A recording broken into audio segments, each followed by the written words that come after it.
மாணிக்கவாசகப் பெருமான் திருவாய் மலர்ந்தருடைய திருவாசகத்தில் திருச்சதகம் என்கிற பகுதியை, இது திருச்சாழல் என்கிற பகுதியை நாம் பார்த்து கொண்டிருக்கிறோம். இன்றைக்கு பார்க்க வேண்டிய பாடல் எண் 8. கோலாகலமாகி குறைகடல்வாய் அன்றெழுந்த ஆலாலம் உண்டான் அவன் சதுர்தான் என்னேடி. ஆலாலம் உண்டிலனேல் அன்று அயன்மால் உள்ளிட்ட மேலாய தேவரெல்லாம் விடுவர்கான் சாழலோ. ஒருத்தி இன்னொருத்திய பார்த்து கேள்வி கேட்கிறான். ஏடி, ஏ தோழியே, கோலாலமாகி, கோலாலம்னா இந்த கோலாகலம்னு சொல்றோம்ல, ஆரவாரம். எங்க ஊர்ல திருவிழா ரொம்ப கோலாகலமா நடந்துச்சும்பாங்க. அது ஆரவாரமாகி குறை கடல் வாய். அந்த ஆரவாரத்துல கடல் என்ன செய்தா? சத்தம் போடுதான். குறைனா சத்தம் போடுதல். கோலாலமாகி குறை கடல்வாய் ஒலிக்கின்ற கடலினிடத்திலே. கடல் வாய், கடல் இடத்திலேன்னு அர்த்தம். அன்று எழுந்த, இந்த திருப்பார்கடலை கடைகிற போது முதல்ல நஞ்சு வந்தது. அதனால அன்று எழுந்த, அன்று வெளியே வந்த, அன்று மேலே எழுந்து வந்த அப்படின்னு அர்த்தம். குறைகடல் வாய் ஒலிக்கின்ற கடலினிடத்தே அன்று எழுந்த, அன்று உண்டாகிய ஆலாலம். ஆலம் பிளஸ் ஆலம், ஆலகாலம். அதாவது இயற்கையில கடைகிற போது ஒரு நஞ்சு வந்தது.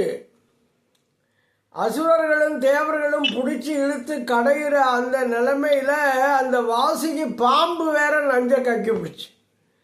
அப்ப 2 நஞ்சு, ஆலம் ஆலம். அதான் ஆலாலம். ஆலகால விடம் அப்படின்னு நம்ம சொல்றோம். உண்டான் அவன் சதுர்தான் என்னடி. அந்த விஷத்தை சாப்பிட்டானே சிவபெருமான், இதுல அவனுக்கு என்னையா கெட்டிக்காரத்தனம்? சதுர்னா கெட்டிக்காரத்தனம்னு அர்த்தம். ஆலாலம் உண்டான், ஆலகால விடத்தை சாப்பிட்டான். அவன் சதுர்தான், அவனுடைய கெட்டிக்காரத்தனம்தான் என்ன என்ன உண்டு அப்படின்னு கேட்கிறான். எப்போ விஷத்தை சாப்பிட்டாலே இதில் என்ன கெட்டிக்காரத்தனம்? அனியா, இது என்ன ரொம்ப நல்லதா அப்படின்னு சொல்லி ஒரு கேள்வி.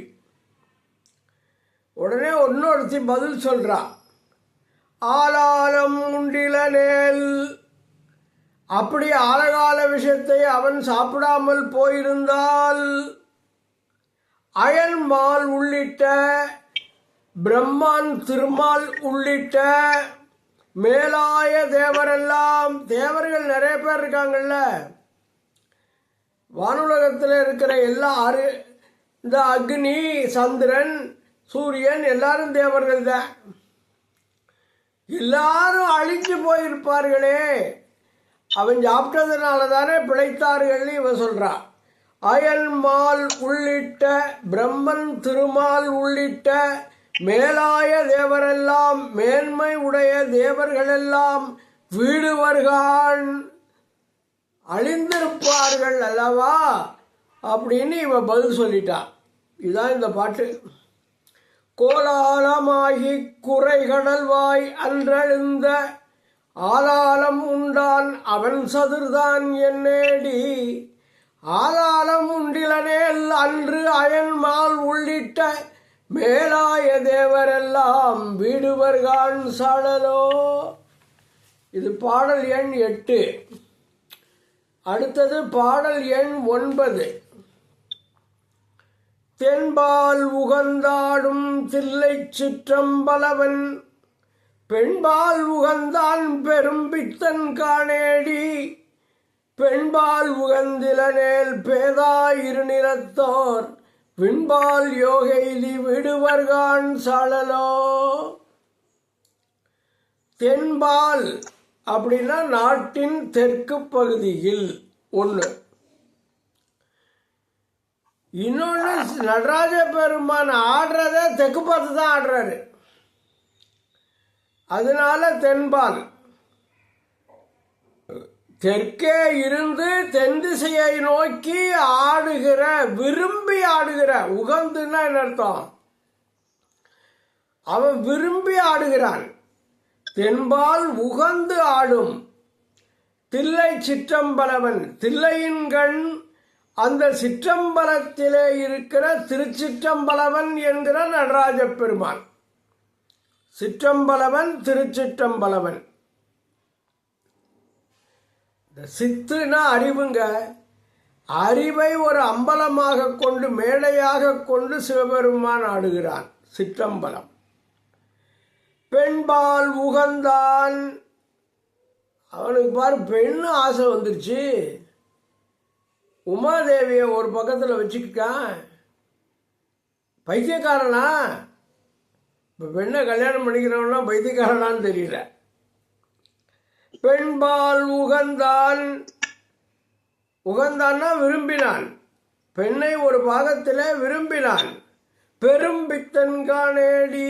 பெரிய பைத்தியக்காரன் பாரு அப்படின்னு ஒருத்தி சொல்றான்.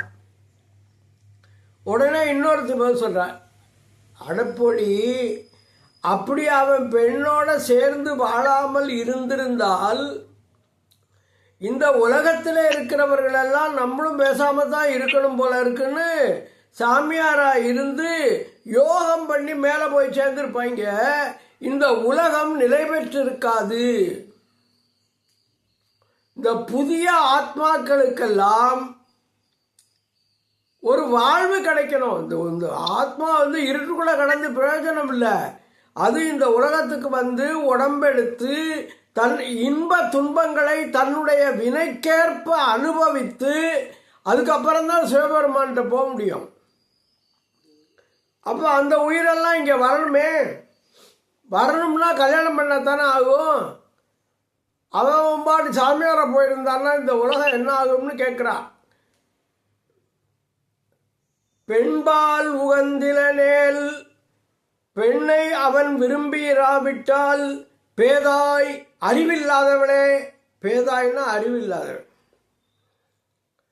இருநிலத்தோர், இந்த பெரிய உலகத்தைச் சேர்ந்த மக்கள் விண்பால் வீட்டுலகத்தை கருதி யோகம் செய்து அழிந்து போவார்கள். யோகம் செஞ்சு யாராவது அழிவாங்களா? அழிஞ்சு போவாங்களா?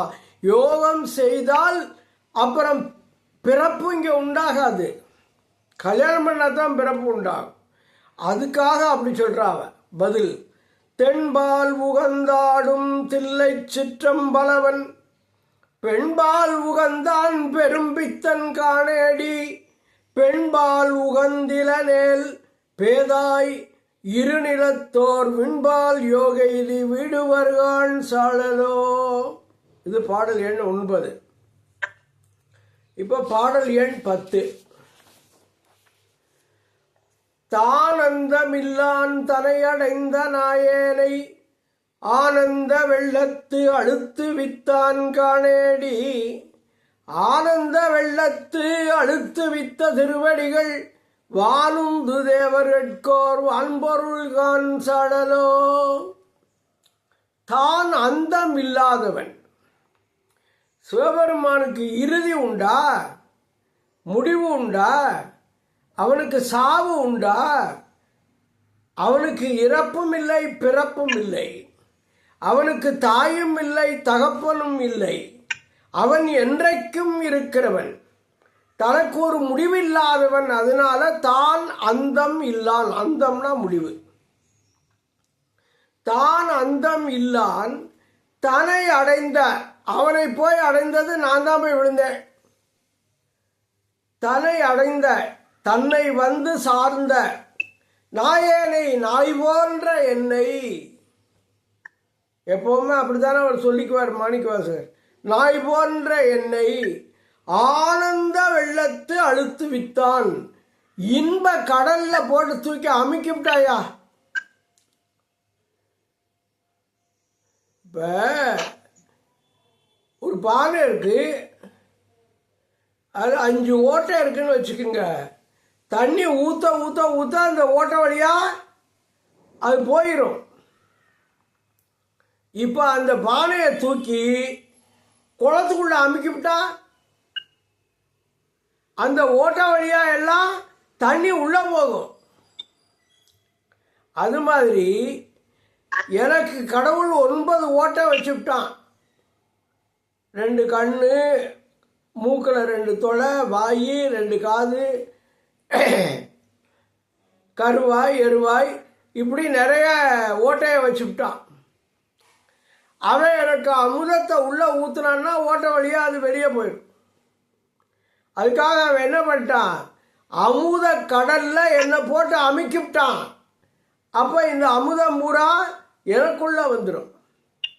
எங்கேயோ ஒரு இடத்துல படித்தோம், அற்புதமான அமுத தாரைகள் எற்பு துளைதொறும் ஏற்றினன், வருவதோர் உள்ளங்கொண்டு உருகுவதோர் உள்ளங்கொண்டு ஓர் உருச்செய்து அங்கு எனக்கு அல்லூர் ஆக்கை அமைத்தனன்னு பாடுவார் திருவண்ட பகுதியில். அப்படி அமுதம் உள்ளே போக வேண்டும் என்றால் ஆனந்த வெள்ளத்தில் என்னை அழுத்த வேண்டும். அழுத்தில போட்டு அமுக்கிறது. ஆனந்த வெள்ளத்து அழுத்து வித்தான் காணேடி. அது எதனால நடந்துச்சுன்னு இவர் பதில் சொல்றார். இன்னொருத்தி, ஆனந்த வெள்ளத்து அழுத்து வித்த திருவடிகள். மாணிக்கவாசகர் போய் திருவடிகளை இறுக பற்றி கொண்டு விட்டார்.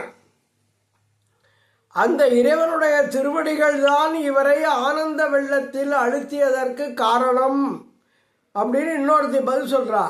ஆனந்த வெள்ளத்து அழுத்து வித்த திருவடிகள். அந்த திருவடிகள்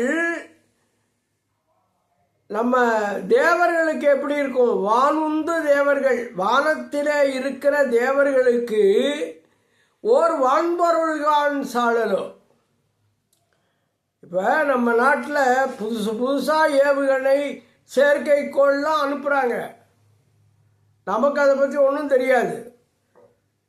நம்ம இங்கேருந்து பார்த்தா அந்த வானத்தில் இருக்கிற ஒரு பொருள் அது என்று நமக்கு தெரிகிறது, அவ்வளோதான். அது மாதிரி திருவடி வானத்தில் இருக்கிற பொருள் போல தேவர்களுக்கு தெரிகிறதாம். தானந்தம் இல்லான் தனையடைந்த நாயேனை ஆனந்த வெள்ளத்து அழுத்து வித்தான் காணேடி. ஆனந்த வெள்ளத்து அழுத்து வித்த திருவடிகள் வானுந்து தேவர்களுக்கு ஓர் வான்பொருள்கான், ஒப்பற்ற மேலான பொருள், ஆனால் கை கேட்டாது. அப்படி இருக்கு, ரொம்ப தூரத்தில். வான்பொருள்கான் சழலோ. இது பாடல் எண் 10. இப்போ பாடல் எண் 11. நங்காய், நங்கையே அப்படின்னு கூப்பிடுறா பக்கத்தில் இருக்க தோழிய. நங்காய், இது என்ன தவம்? சிவபெருமான் பண்ணுற தவம் இது என்ன வித்தியாசமான தவமாக இருக்கே அப்படின்னு கேள்வி கேட்குறான். நங்காய், இது என்ன தவம்? நரம்போடு எலும்பணிந்து. இந்த ஆளு நரம்ப மேலே தூக்கி போட்டுக்கிட்டு இருக்காரு, எலும்பை மாலையாக கட்டி போட்டிருக்காரு. அது மட்டும் பத்தாதுன்னு எலும்பு கூடுகளை தூக்கி தோளில் போட்டிருக்காராம். நங்காய், இது என்ன தவம்? நரம்போடு எலும்பு அணிந்து கங்காளம். கங்காளம்னா எலும்பு கூடு. கங்காளம் தோள் மேலே காதலித்தான் காணேடி. அது ரொம்ப காதலோட விரும்பி போட்டிருக்காராம். எலும்பு கூட்ட தோளில் போட்டிருக்காரே, இது என்னம்மா காரணம் அப்படின்னு ஒருத்தி கேட்குறான். இவன் உடனே சொல்றா, ஆமாம் எலும்பு கூட்டத்தான் போட்டிருக்காரு. கங்காளம் ஆமாகள் காலாந்தரத்து இருவர். காலாந்தரம்னா என்ன தெரியுமா? ஊழிக்காலம். பேரூழி காலத்தில் இந்த உலகம் எல்லாம், உயிர்கள் எல்லாம் சிவபெருமானுக்குள்ள போய் ஒடுங்கிடும். அவர் மட்டும்தான் இருப்பார். அதான் காலாந்தரம், கடையூழி, ஊழிக்காலம். அந்த ஊழி காலத்தில் இந்த பிரம்மாவும் திருமாலும் இருக்க மாட்டாங்க. காலாந்தரத்து இருவர்ங்கிறது பிரம்மா விஷ்ணு 2 பேரையும் சொல்கிறாங்க. காலாந்தரத்து இருவர் தம் காலம் முடிந்தது, அவங்க காலம் முடிஞ்சு போச்சு அப்படிங்கிறத சொல்கிறதுக்காகத்தான் இப்படி பண்ணுறான் அப்படிங்கிறான். தம் காலம் செய்ய தரித்தனன்கான் சாழலோ, அவர்களுடைய காலம் முடிந்தது என்பதை காட்டுவதற்காக அவர்களுடைய எலும்புகளை தன் தோளிலே சுமந்தால் அப்படின்னு சொல்கிறார். அப்பர் சாமி சொல்வார், இந்த பிரம்மா விஷ்ணுவெல்லாம் செத்து செத்து பிழைக்கிறவங்க இதுவரைக்கும் 100 கோடி பிரம்மா வந்துட்டு போயிட்டேன், 6 கோடி நாராயணர் வந்துட்டு போயாச்சு, எத்தனை இந்திரர் வந்தார்னா கங்கை மணலை எண்ணி பார்க்குற அளவுக்கு அவ்வளவு இந்திரர்கள். சிவபெருமான் மட்டும்தான் எப்பவுமே நிலையாக இருக்கிறவன் பாடுறார். 100 கோடி பிரம்மர்கள் நொந்தினார், 6 கோடி நாராயணர் ரங்கனே, ஏறு கங்கை மணல் எண்ணில் இந்திரர். கங்கை மணலை எண்ணி பார்த்தா அவ்வளவு இந்திரர்கள் வந்துட்டு போயாச்சு. ஈரில்லாதவன் ஈசன் ஒருவனே, இறுதி இல்லாதவன், சாவு இல்லாதவன், ஒரு முடிவு இல்லாதவன் சிவபெருமான் மட்டுமே அப்படிங்கிறது அப்பர் சாமியோட பாட்டு. அதனால இவங்க 2 பேருக்கும் காலம் முடிஞ்சு போச்சு. கங்காளம் ஆமாகள் காலாந்தரத்து இருவர் தங்காலம் செய்ய தரித்தனன்கான் சாழலோ, நங்காயுதென்ன தவம் நரம்போடு எலும்பணிந்து கங்காளம் தோள் மேலே காதலித்தான் காணேடி, கங்காளம் ஆமாகள் காலாந்தரத்து இருவர் தங்காலம் செய்ய தரித்தனன் காண் சாழலோ. இப்போ பாடல் 12. ஒருத்தி இன்னொருத்தியை பார்த்து கேட்குறா, இந்த சிவபெருமான் காட்டில் இருக்கிற புலித்தோலை கட்டிக்கிட்டு இருக்கேன், பிரம்மாவுடைய மண்டை ஓட்டை ஏந்தி பிச்சை எடுத்து சாப்பிட்றேன், தலையில் பிச்சை எடுத்து சாப்பிட்றேன், சுடுகாடு தான் அவனுக்கு ஊர். இப்படிப்பட்ட சிவபெருமானுக்கு யார் ஆளாவார்கள், யார் அடிமையாவார்கள்னு ஒருத்தி கேட்குறான். காணார் புலித்தோல், காணார்னா காட்டில் வாழுகின்ற, புலித்தோல் உடை, புலியினுடைய தோல் தான் அவனுக்கு ஆடை, வேஷ்டி அதுதான். புலித்தோல் உடை தலை ஊன், அந்த பிரம்மனுடைய தலை மண்டவோடு தான் ஊன் சாப்பிட்றது, அதில் தான் பிச்சை எடுத்து சாப்பிட்றேன். தலை ஊன் மண்டை ஓட்டில் ஏற்கும் பிச்சைதான் உணவு, காடு பதி, சுடுகாடு தான் அவனுக்கு ஊர். ஆனால் அப்படி இருந்தால் அவனுக்கு இங்கே, அந்த சிவபெருமானுக்கு இங்கே ஆட்படுவார் யாரேடி, ஆளாகிறவர் யார் என்று சொல் தோழி. ஒருத்தி கேட்டா. இன்னொருத்தி சொல்றா, ஆனாலும் புலியின் தோல் தலையில் உணவு காட்டில் வாழ்வு என்றெல்லாம் அவன் கொண்டிருந்தாலும் கேளாய் கேட்பாயாக, ஆனாலும் கேளாய் அயனும் திருமாலும் வானாடர் கோவும். அயன் பிரம்மா, திருமால் நம்முடைய பெருமாள் நாராயண, வான்நாடர் கோவும், வானாடுனா தேவர்கள் நாடு, அதனுடைய தலைவன் யார், இந்திரன். அப்ப அயனும் திருமாலும் வானாடர் கோவும் வழியடியார் சாழலோ, யாரு அவனுக்கு ஆட்படுவார்னு ஒருத்தி கேட்ட உடனே, இந்த உலகத்தில் இருக்க மக்கள் மட்டுமா, தேவலோகத்தில் இருக்கிற பிரம்மா விஷ்ணு இந்திரர் அவங்களே அவனுக்கு வழி வழியா அடிமையாகி இருக்கிறார்கள்.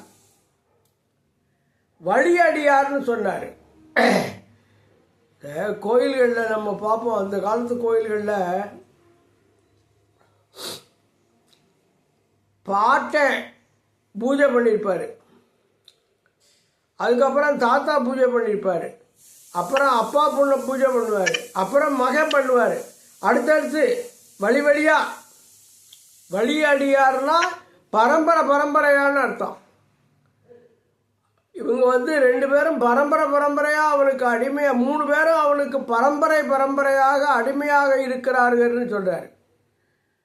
நம்ம பெரியாழ்வார் ஒரு பாட்டில் சொல்லுவார், எந்தை தந்தைதம் மூத்தப்பன் 7 படிகால் தொடங்கி வந்து வழி ஆட்செய்கின்றோம் திருவோணத் திருவிழவில் அந்தியம்போதில் அரியுருவாகி அரியை அளித்தவனை பந்தனை தீர பல்லாயிரத்தாண்டு என்று பாடுதுமே. திருப்பல்லாண்டில் பாடுவார். எந்தை தந்தைதம் மூத்தப்பன், அப்படி வரிசையா வழியா பரம்பரையா நாங்கள் உனக்கு கைங்கரியம் பண்ணுகிறோமே அப்படின்னு அவர் சொல்ற மாதிரி இங்க இவங்க 3 பேரும் அயனும் திருமாலும் வானாடர் கோவும் வழியடியார் என்று இன்னொரு தோழி பதில் சொல்லிவிட்டாள். காணார் புலித்தோல் உடை தலை ஊன் காடுபதி ஆனால் அவனுக்கு இங்கே ஆட்படுவராரையடி ஆனாலும் கேளாய் அயனும் திருமாலும் வானாடர் கோவும் வழியடியார் சாழலோ, பரம்பரையா அவனுக்கு அடிமையாக இருக்கிறார்கள் அல்லவா அப்படின்னு இன்னொருத்தி பதில் சொல்றான். அதுக்கப்புறம் பாடல் எண் 13. மலையறையன் பொற்பாவை வாழ்நுதலாள் பெண் திருவை உலகறிய தீவேட்டான் என்னுமது என்னேடி உலகறிய தீவேளாது ஒளிந்தனேல் உலகனைத்தும் கலை நவின்ற பொருள்களெல்லாம் கலங்கிடுங்கான் சழலோ. மலையறையன்னா என்ன தெரியுமா? அறையன்னா அரசன். மலையறையன்னா மலைக்கு அரசன். மலைக்கு அரசன், இமயமலைக்கு அரசனாக இருக்கிறவனுடைய மகள் பார்வதி. பொற்பாவை, பொன் மாதிரி இருக்கா, பொற்சிலை மாதிரி இருக்கா அந்த அம்மா. கலையறையன் பொற்பாவை வாழ்நுதலாள், நெற்றி நல்ல நீண்ட அகலமான நெற்றி, ஒளி பொருந்திய நெற்றி. வாழ்னா ஒளி பொருந்திய நெற்றியை உடைய பெண் திருவே பெண்ணாக உருவெடுத்த பார்வதி. உலகறிய தீவேட்டான், இந்த உலகத்தில் இருக்கவர்கள் எல்லாம் அறியும்படி தீவேட்டான்னா என்ன தெரியுமா அர்த்தம்? அக்னி சாட்சியா கல்யாணம் பண்ணிக்கிட்டேன். தீ வளர்த்து தானே கல்யாணம். அதனால தீவேட்டான் அக்கினி சாட்சியாக திருமணம் செய்து கொண்டான் என்பது என்ன? எதுக்காக அப்படி கல்யாணம் பண்ணிக்கிட்டான்னு ஒருத்தி கேட்கிறான். என்னும் அது என்னேடி. உடனே இவ சொல்றா, இந்த உலகமெல்லாம் அறியும்படி அவன் அக்னி சாட்சியாக கல்யாணம் பண்ணாமல் இருந்திருந்தால் இந்த உலகத்துல கலை நவின்ற பொருள், நூல்கள் சொல்லிய நல்ல பொருள்கள் எல்லாம் கலங்கி போயிருக்கும். என்ன அர்த்தம்? அவன் ஒழுங்கா கல்யாணம் பண்ணி ஒரு பொண்டாட்டியோட வாழ்ந்ததுனால தான் எல்லாரும் அவன் கல்யாணம் பண்ணி ஒரு பொண்டாட்டியோட வாழ்றான். இல்லைன்னா இந்த உலகம் கெட்டு போயிருக்கும்னு அர்த்தம். அதை கொஞ்சம் மறைமுகமா சொல்றேன். கலை நவின்ற பொருள்கள் எல்லாம், நூல்கள் சொல்லிய நல்ல ஒழுக்கம் என்கிற பொருள்கள் எல்லாம் கலங்கி போயிருக்கும். ஆடு மாடு மாதிரி யார் வேணாலும் யாரோட வேணாலும் வாழ்க்கையை நடத்தலாம்ங்கிற நிலைமை வந்திருக்கும். இப்போ ஒழுங்கா இவன் பார்வதி தேவியை கல்யாணம் பண்ணிக்கிறதுனால அவன் ஒவ்வொரு பொண்டாட்டியோட நல்லா இருக்கேன் அப்படிங்கிற மாதிரி சொல்றாரு. கலையறையன் பொற்பாவை வாழ்நுதலாள் பெண் திருவை, வாழ்நுதல்னா ஒளி பொருந்திய நெற்றி. கலையறையன் பொற்பாவை வாழ்நுதலாள் பெண் திருவை உலகறிய தீவேட்டான் என்னுமது என்னேடி உலகறிய தீவேளாது ஒளிந்தனேல். ஒளிந்தனா கல்யாணம் பண்ணிக்காம இருந்துட்டான்னு அர்த்தம், அவ்வளவுதான். உலகனைத்தும், இந்த உலகில் உள்ள மக்கள் கலை நவின்ற நூல்கள் சொல்லுகின்ற பொருள்களெல்லாம் நல்ல கருத்துக்கள் எல்லாம் கலங்கிடும் கலங்கி போயிருக்கும் கான் சாழலோ என்று பதில் சொல்லுகிறார். மலையற என் பொற்பாவை வாழ்நுதலாள் பெண் திருவை உலகறிய தீவேட்டான் என்னுமது என்னேடி உலகறிய தீவேளாது ஒளிந்தரனேல் உலகனைத்தும் கலை நவின்ற பொருள்களெல்லாம் கலங்கிடுங்கான் சாழலோ. அடுத்தது பாடல் எண் 14.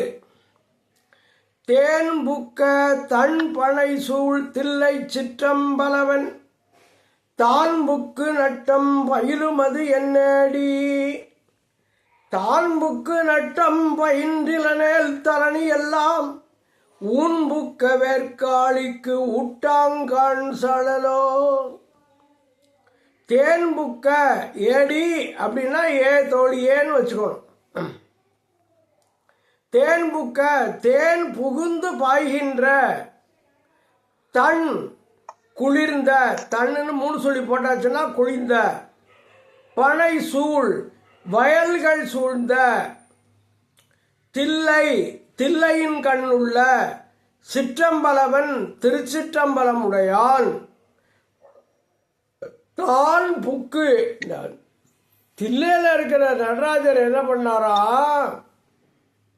புறப்பட்டு திருவாலங்காட்டுக்கு போயிட்டாராம். தான் புக்குன்னா திருவாலங்காட்டுக்கு போய் நட்டம் பயிலுமது என்னடி அங்கே போய் டான்ஸ் ஆடுறாரு. பெரிய டான்ஸு, அப்படியே காலை நேரம் தலைக்கு மேலே தூக்கிடுவார். அங்கே இருக்க நீங்கள் உருவத்தை பார்த்துருப்பீங்க. அதுக்கு ஊர்த்துவ தாண்டவம்னு பேர். அப்படி ஒரு ஊர்த்துவ தாண்டவம் ஆடுகிறானே, அது என்ன காரணம் அப்படின்னு கேட்குறா ஒருத்தி. இன்னொருத்தி சொல்கிறா, தான் புக்கு நட்டம் பயின்றிலனேல் தான் அங்கே புகுந்து இப்படி ஒரு திருநடனத்தை செய்யாமல் இருந்திருந்தால் என்ன நடந்திருக்கும்? ஊன்புக்க வேல் மாமிசம் பொருந்திய வேலை உடைய காளிக்கு காளி தேவிக்கு தரணி எல்லாம் இந்த உலகமெல்லாம் ஊட்டாங்கான் உணவாக ஆகியிருக்கும். இது என்னது? காளி தேவிக்கு ஏன் உணவாகுதுன்னு கேட்குறீங்களா? இரத்த பீசன்னு ஒருத்தன் இருந்தான், ஒரு அரக்கன். அவன் ரொம்ப தொந்தரவு பண்ணிட்டு இருந்தான். காளிதேவி என்ன பண்ணா, அவனை கொண்டான். ஆனால் அவன் ஒரு வரம் வாங்கியிருந்தான். யாராவது என்னை வெட்டி என்னுடைய ரத்தம் தரையில் சிந்தினால் அந்த தரையில் இருக்க ஒவ்வொரு துளியும் என்னை போல அரக்கனாக வரும் அப்படின்னு ஒரு வரம் வாங்கியிருந்தான். அப்போ தரையில் சிந்தப்படாது. அதுக்காக காளி என்ன பண்ணா, அந்த அரக்கனை கொன்று அவனுடைய ரத்தம் பூரா அவ குடிச்சுவிட்டா. ரத்தம் குடிச்சோன்னா அவனுக்கு வெறி வந்துருச்சு, அசுரனுடைய ரத்தம். அதுக்கு தான் இந்த ஆட்டுக்கறி மாட்டுக்கறி எல்லாம் சாப்பிடக்கூடாது. சாப்பிட்டா நமக்கும் அந்த ஆடு மாடு மாதிரி அந்த உணர்வு வந்துடும். அதனால் காய்கறியை சாப்பிடுங்க, பழங்காய்களை சாப்பிடுங்க, சாத்வீகமான குணம் உங்களுக்கு இருக்கும்னு அந்த காலத்தில் சொன்னாங்க. அதனால் இவன் இந்த வெறி வந்த உடனே உலகத்தையே நாசம் பண்ண ஆரம்பிச்சிட்டான் காளிதேவி. அப்போ அவளை அடக்கணுமே, அதுக்காகத்தான் சிவபெருமான் நடராஜர் சிதம்பரத்தை விட்டு திருவாலங்காட்டுக்கு வந்து அவளுக்கு முன்னால் இவர் பேயாட்டம் ஆடிவிட்டார். ஆடி அவளை அடக்கினார் அப்படின்னு ஒரு கதை. அதை அடிப்படையாக வச்சு தான் இந்த பாட்டு. தேன்புக்க தன்பனை சூழ் தில்லை சிற்றம்பலவன் தான் புக்கு நட்டம் பயிலுமது என்னேடி தான் புக்கு நட்டம் பயின்றிலனேல் தரணி எல்லாம் உலகமெல்லாம் அர்த்தம். தரணின்னா உலகம். ஊன் புக்க வேல் மாமிசம் பொருந்திய வேலை உடைய காளிக்கு ஊட்டாங்காண்தளலோ சாப்பாடாகி போயிருக்கும் இந்த உலகம் பூரா, அதை காப்பாற்றினது சிவபெருமான் அப்படின்னு இங்கே சொல்ற. அதான் இந்த பாட்டு. தேன்புக்க தன்பனை சூழ் தில்லை சிற்றம்பலவன் தான் புக்கு நட்டம் பயிலுமது என்னேடி. தான் புக்குன்னா தான் திருவாலங்காட்டுக்கு புகுந்துன்னு நம்மளா வரவழைச்சுக்கணும் இந்த கதையை வச்சு. தான் புக்கு நட்டம் பயின்றிலனேல் தரணி எல்லாம் ஊன் புக்க வேற்காளிக்கு ஊட்டாங்கான் சடலோ. திருச்சாளல் நல்ல அருமையாக போயிட்டுருக்கு, நல்ல பாடல்கள். இன்னைக்கு 14வது பாட்டு வரை பார்த்துட்டோம். மீதியை அடுத்த வாரம் பார்க்கலாம்.